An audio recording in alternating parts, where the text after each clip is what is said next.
আজ আইপিএলে অনুষ্ঠিত হয়েছে দুটা ম্যাচ।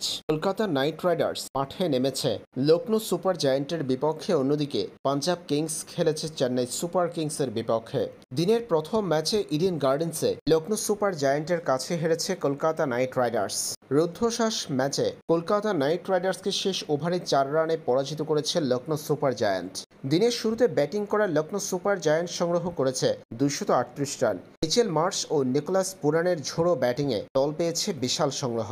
মার্শ করেছেন 48 বলে 81 আর নিকোলাস পুরানের ব্যাট থেকে এসেছে অপরাজিত 87 রান। 239 রানের টার্গেটে ব্যাটিং করতে নেমে কলকাতা নাইট রাইডার্স নির্ধারিত 20 ওভারে তুলেছে 234।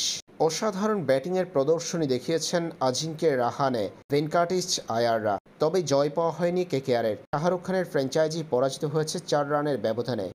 কলকাতার বিপক্ষে অসাধারণ বোলিং করেছেন আকাশদীপ ও শার্দুল ঠাকুর। দিনের অপর ম্যাচে পাঞ্জাব কিংসের মাঠে পরাজিত হয়েছে চেন্নাই সুপার কিংস। ম্যাচ গড়িয়েছে একেবারে শেষ মুহূর্ত পর্যন্ত। নির্ধারিত 20 ওভারের শুরুতে ব্যাটিং করে 6 উইকেট হারিয়ে 219 রান সংগ্রহ করেছে প্রীতি জিন্তার দল। দলের হয়ে অসাধারণ এক সেঞ্চুরি করে ওপেনার প্রিয়ানিশ আরায়া 42 বলে খেলেছেন 103 রানের ইনিংস। 9 ছক্কা 7 চারে সাজানো ছিল তার ইনিংসটি।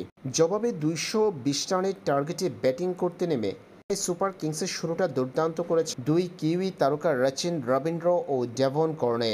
এই দুইজনের জুটি ভাঙে 6.3 ওভারে দলীয় 61 রানের মাথায়। এরপর শিবাম ডুবের 42, মহেন্দ্র সিং ধোনির 27 দলকে এনে দিতে পারেনি কাঙ্ক্ষিত জয়। শেষ পর্যন্ত 18 রানে হেরেছে চেন্নাই সুপার কিংস।